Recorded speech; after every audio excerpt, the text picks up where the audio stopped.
British Airways will be hit with a $230 million fine. That's after a computer hacker stole bank details from about 500,000 passengers last year.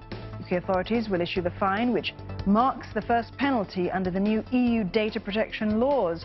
The fine is worth 1.5% of the carrier's annual turnover.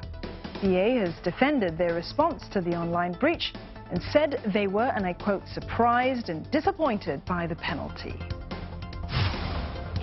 Shares of Hong Kong-listed Camsing International came under heavy selling pressure today, down by as much as 90% at one point.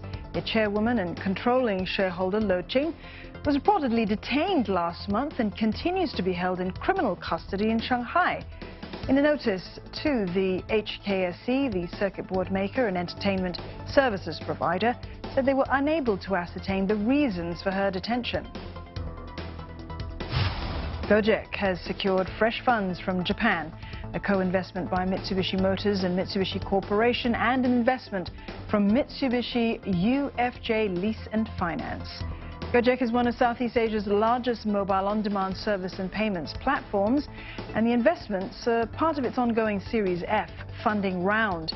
No financial details were given, but the partnerships will allow the Japanese firms to tap into GOJEK's expertise and leading presence in Southeast Asia's mobility and consumer services market.